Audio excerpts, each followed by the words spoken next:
जय श्री राम जी के मित्रों, मैं पंडित विजय दुबे स्वागत करता हूं आपका अपने YouTube चैनल सनातन साइंटिफिक में। मित्रों, पिछली वीडियो में मैंने आपको पृथ्वी तत्व, जल तत्व और वायु तत्व के बारे में विस्तार से बताया। तो आज हम बात करेंगे आकाश तत्व की। तो शास्त्र क्या कहते हैं आकाश तत्व के बारे में? शास्त्र, हमारे उपनिषद और वेद कहते हैं कि परमात्मा ने सबसे पहले सृष्टि की रचना करने से पहले पंच तत्वों का निर्माण किया: पृथ्वी, जल, अग्नि, वायु और आकाश। तो सबसे पहले आकाश तत्व का निर्माण किया। आकाश तत्व मतलब ईथर, तरंग के रूप में। और बाकी के सभी तत्व, चारों तत्व पृथ्वी, जल, अग्नि और वायु, इसके अंदर सूक्ष्म रूप से समाहित रहते हैं। और वह इतने सूक्ष्म होते हैं कि भौतिक रूप में तो वह होते हैं, लेकिन आँखों से दिखाई नहीं पड़ते। अब विज्ञान इस विषय में क्या कहता है? विज्ञान कहता है कि यदि हम किसी कण को इतना ज़्यादा तोड़ें, इतना ज़्यादा सूक्ष्म करें कि वह अणुओं में बन जाए, और अणुओं को फिर तोड़ेंगे तो वह परमाणु में बनेगा, और परमाणु को तोड़ेंगे तो वह प्रोटॉन, न्यूट्रॉन और इलेक्ट्रॉन के रूप में परिवर्तित हो जाता है, और इलेक्ट्रॉन को भी तोड़ेंगे तो वह क्वार्क आदि अत्यंत सूक्ष्म कणों में हो जाता है, टूट जाता है। लेकिन उससे भी सूक्ष्म अगर करेंगे तो वह तरंग के रूप में हो जाएगा। वह आकाश में हमारे भ्रमण करते रहते हैं, बाकी के चारों तत्व। तो अब इसके बारे में और विस्तार से जानने के लिए कि आकाश शब्द, आकाश की तन्मात्रा शब्द है। तो शब्द जो है वह आकाश में गूंजते हैं, भ्रमण करते हैं। वह सैकड़ों साल से, हजारों साल से आकाश में भ्रमण कर रहे हैं। तो शब्द जो हम मुंह के द्वारा बोलते हैं और कानों के द्वारा सुनते हैं। तो इसमें शब्द जो है वो वाणी के रूप में हमारे निकलते हैं। वाणी चार प्रकार की होती है: परावाणी, पश्यंती वाणी, मध्यमा वाणी और वैखरी वाणी। तो इसमें चौथे लेवल की जो है, फोर्थ की, वो सबसे कमज़ोर मानी जाती है, जिसको वैखरी बोलते हैं। वैखरी मतलब मुंह से बोली और कानों से सुनी, यानी कि बिखर गई, वैखरी।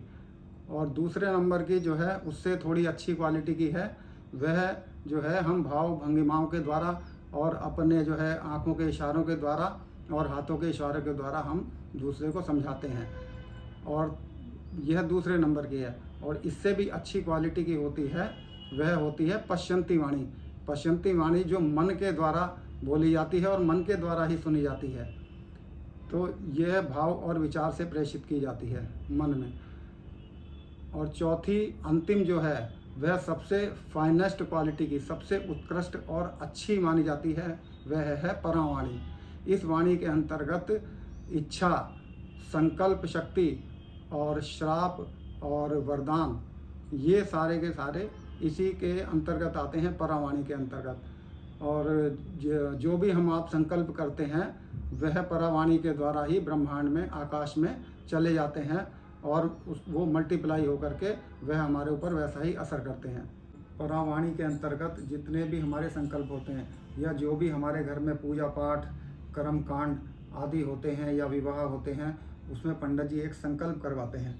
वह संकल्प जो है, हाथ में गंगा जल, पुष्प, अक्षत और दक्षिणा रख करके एक संकल्प किया जाता है, और वह एक मंत्र बोलते हैं। वह परावाणी के अंतर्गत आता है। लेकिन उस संकल्प में अधिकतर मैंने लोगों को देखा है कि वो एक फॉर्मेलिटी के रूप में होता है कि पंडित जी ने मंत्र पढ़ दिया, हाथ में गंगा जल और सब पदार्थ रख दिए और वो छोड़ दिया, और हो गया सब। दक्षिणा, उन्हें दक्षिणा से मतलब है और हमें अपने कर्मकांड से मतलब है। वो एक भौतिक रूप तक सीमित रह गया। लेकिन ऐसा नहीं करना चाहिए, उसका इफेक्ट बहुत ही कम आता है। उसका इफेक्ट कैसे आएगा? हमारे भाव या विचार, जो भी हम पूजा पाठ हमने किया है, उसके प्रति पूरे संकल्पित हों, अंदर से भाव निकले कि जिस निमित्त हम ये पूजा कर रहे हैं, जो भी हमने संकल्प लिया है, उस संकल्प को हम अपने जीवन में पूरा करें। चाहे वह विवाह का संकल्प हो या किसी भी कर्मकांड में किसी विशिष्ट प्रयोजन के लिए जो भी हमने संकल्प लिया है, वह हम पूरा करें। और गंगा जल हमारे हाथ में है, इसकी हम कसम खा के कहते हैं कि ऐसा होगा। हम रोज़ संकल्प करते हैं, वैखरी वाणी के द्वारा भी करते हैं, उसके पश्यंती वाणी के द्वारा भी करते हैं, मध्यमा वाणी के द्वारा भी करते हैं। लेकिन क्या वे संकल्प पूरे होते हैं? हम आज सोचते हैं कि हमें कल से चाय छोड़नी है या हमें कल से जो है 2 समय भोजन करना है, लेकिन नहीं, हमसे एक छोटी सी चाय नहीं छूट पाती है। रोज़ संकल्प बदल हम करते हैं और रोज़ अगले दिन समय आने पर वही चीज़ बार बार दोहराई जाती है, तो वो संकल्प पूरे नहीं हो पाते कभी भी। वो क्यों नहीं पूरे हो पाते कि संकल्प की शक्ति बहुत कम है, वाणी में पावर नहीं है। तो परावाणी के अंतर्गत आए आप, परावाणी का प्रयोग करें। परावाणी का प्रयोग कैसे करेंगे? क्योंकि वह वाणी का एक फाइनेस्ट फॉर्म है, एक उत्कृष्ट फॉर्म है वाणी का, परावाणी। और उसके लिए आप जिस भी चीज़ को, जिस भी आप देवता को मानते हैं या कोई धार्मिक नहीं है, तो वह अपने माँ बाप को ही सर्वोपरि मानता है, उसकी कसम खाएं। हाथ में गंगा जल ले करके अपने इष्ट देव की या जिसको अपने सबसे ज़्यादा मानते हैं उसकी कसम खा करके वह संकल्प लें कि कल से मैं ये काम नहीं करूँगा और ये वाला काम करूँगा। वह संकल्प जब आप गंगा जल लेकर के छोड़ देंगे या किसी तीर्थ पे या मंदिर में या गुरुद्वारे में, चर्च में जा कर के वह गंगा जल का संकल्प लेंगे, तो वह जरूर पूरा होगा। क्योंकि उस तरीके के भाव या विचार आपके जो है ब्रह्मांड में, आकाश तत्व में जाएंगे और वहाँ से उसी तरीके के भाव या विचारों के जो ब्रह्मांड में सूक्ष्म रूप से विचार तैर रहे हैं, वह जो ऋषि मुनियों के विचार हैं पूर्णतः संकल्पित उत्कृष्ट उच्च कोटि के, वे उनसे मैच करेंगे और वे अनंत मात्रा में हमारे ऊपर बौछार सी करेंगे और हमारे सारे मन और हमारी बुद्धि उस टाइम पे काम करना बंद कर देगी।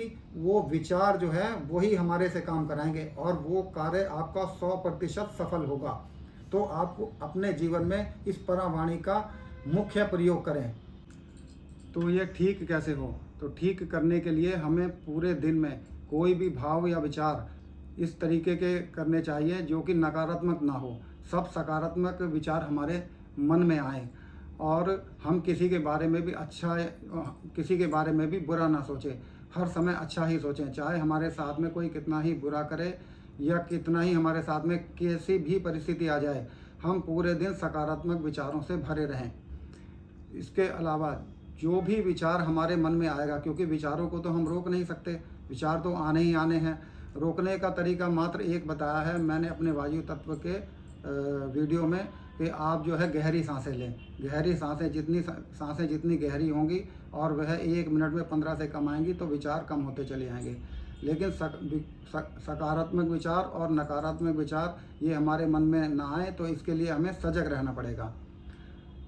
तो इसको ठीक करने का यही तरीका है कि आप पूरे दिन में कोई भी संकल्प या किसी भी तरीके का भाव या विचार जो है वो नकारात्मक ना आए। आपने देखा होगा कि जब हमारे साथ में कोई भी विपरीत परिस्थिति आती है तो हम जो है डर के या क्रोध के हमारे मन में भाव या विचार आ जाते हैं और वह पूरा दिन हमें उसका चिंतन चलता रहता है। तो जितना ज़्यादा हमारे भाव या विचार हमारे मन में होगा उतना ही ज़्यादा हम मानसिक रूप से कष्ट में होंगे। पूरा दिन हम मानसिक टेंशन में रहेंगे और उसका हमारे शरीर पर बहुत ही बुरा प्रभाव पड़ता है।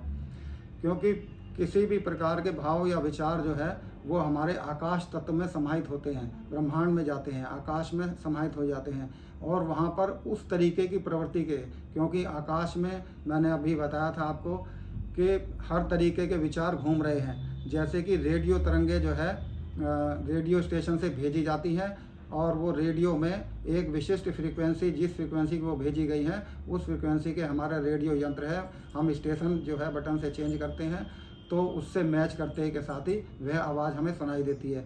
लेकिन वो विचार वायु के माध्यम से आकाश में जाते हैं, आकाश तत्व में मिक्स होकर के वह रेडियो यंत्र के द्वारा हमारे कानों तक पहुंचते हैं। इसी तरीके से हम जो भी भाव या विचार, हमारा शरीर भी तो एक यंत्र है, जो भी भाव या विचार हम आकाश में प्रेषित करेंगे वह कई गुना होकर के, क्योंकि आकाश में बहुत सारे जो है भाव या विचार परिभ्रमण कर रहे हैं, हजारों लाखों साल से आज भी परिभ्रमण कर रहे हैं।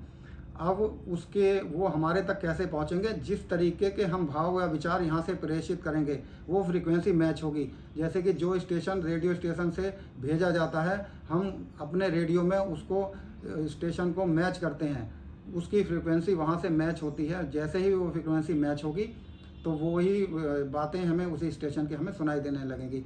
इसी तरीके से जिस तरीके के भाव या विचार हम आकाश में भेजेंगे वह मल्टीप्लाई होकर के, क्योंकि आकाश में भी उसी तरीके के लोगों के विचार परिभ्रमण कर रहे हैं। हम नकारात्मक विचार अगर प्रेषित करेंगे, अगर क्रोध के या भय के विचार अगर हम प्रेषित करेंगे पूरा दिन, तो वह आकाश में मल्टीप्लाई होकर के अनंत रूप से हमारे ऊपर वर्षा होने लगेगी, उनकी बारिश होने लगेगी।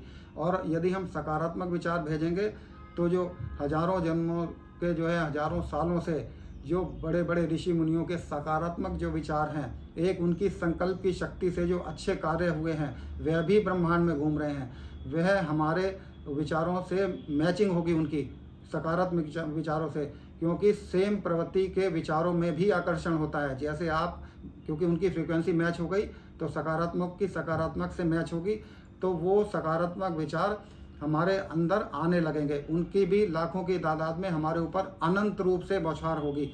वहाँ पर हमारी बुद्धि और कर्म जो है वो कोई साथ नहीं देता है। जब विचारों की अनंत हमारे ऊपर बारिश होगी तो हम वही कार्य करेंगे जिस तरीके के भाव या विचार हमारे अंदर होंगे। वहाँ पर ना बुद्धि काम करता ना शरीर।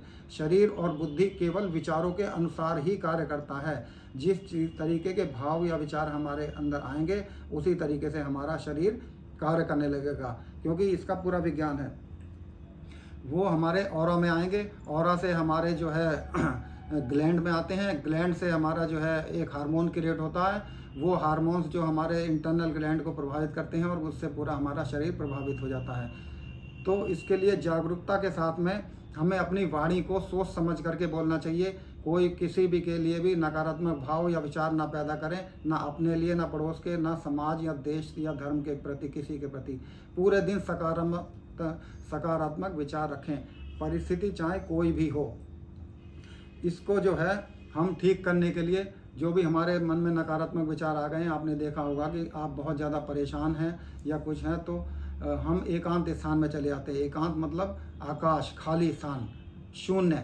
शून्य का ध्यान भी किया जाता है। ध्यान के द्वारा भी हम अपने विचारों को कम कर सकते हैं, इसीलिए शून्य का ध्यान बताया गया है। आकाश शून्य है, तो हम खुले स्थान में जाएं, वहाँ पर ध्यान करें, मेडिटेशन करें, तो उससे भी हमारे विचार जो है कम होंगे और हमारे शरीर जो है स्वस्थ रहेगा। इसके अलावा प्राकृतिक चिकित्सा में हम अपने शरीर को किस तरीके से स्वस्थ रख सकते हैं। प्राकृतिक चिकित्सा में हम इसको जो है लंघन के द्वारा, लंघन मतलब उपवास के द्वारा हम इसको सही कर सकते हैं। तो उपवास किस तरीके से किया जाए। हमारे शरीर में 3 प्रक्रियाएं हमेशा चलती रहती हैं, तो वो उसमें है पाचन, पोषण और निष्कासन। तो यदि निष्कासन नहीं होगा शरीर में विजातीय द्रव्यों का, जो भी हम भोजन करते हैं आहार के रूप में, उसका निष्कासन जरूर होना चाहिए। निष्कासन हमारा मल के द्वारा, मूत्र के द्वारा और पसीने के द्वारा हमारा निष्कासन होता रहता है हमारे विजातीय द्रव्यों का। तो उपवास में हम जो है ना तो हमारा पाचन होगा, क्योंकि हमने भोजन तो ग्रहण ही नहीं किया, ना उससे पोषण होगा, केवल निष्कासन का कार्य होगा। तो विजातीय द्रव्य हमारे बाहर निकलेंगे शरीर से, तो हमारा शरीर शुद्ध होगा। विजातीय द्रव्य बाहर निकलेंगे तो आकाश तत्व तो हमारे अंदर बढ़ेगा। आकाश मतलब खाली स्थान, हमारे मल भरा हुआ है पूरा अंदर, तो उसको संचरण करने के लिए, कब्ज है हमें, तो संचरण करने के लिए उसको खाली जगह ही नहीं है, यानी कि आकाश तत्व नहीं है। आकाश तत्व किस तरीके से बढ़ेगा, वो लंघन करने से, यानी उपवास करने से। उपवास से आकाश तत्व बढ़ेगा और विजातीय द्रव्य आपके बाहर निकलेंगे। और इसके अलावा आपने देखा होगा कि कब्ज की दिक्कत इसी तरीके से आती है आकाश तत्व की कमी की वजह से, और हमारे जो साइनस की दिक्कत भी इसी वजह से आती है। साइनस यहाँ से पूरा का पूरा जो है आपका कफ भरा रहता है, यानी कि यहाँ सब रुका हुआ है, ब्लड का सर्कुलेशन नहीं हो रहा है, तो हमारे सिर में दर्द वगैरह हो जाता है, हमारे नज़ला जुकाम हो जाता है। तो उसको भी ठीक करने के लिए आप उपवास करेंगे, क्योंकि आकाश तत्व की कमी हो गई है और उसको ब्लड को संचरण करने के लिए वो जगह नहीं बची, खालीपन नहीं बचा है। तो इसलिए इसको हम प्राकृतिक चिकित्सा में भी लंघन के द्वारा, उपवास के द्वारा हम आकाश तत्व को बढ़ा सकते हैं। आज के लिए इतना ही। मेरी यह वीडियो आपको कैसी लगी, कृपया आपको अच्छी लगी हो तो लाइक और सब्सक्राइब करें और इसको शेयर भी करें। तब तक के लिए धन्यवाद।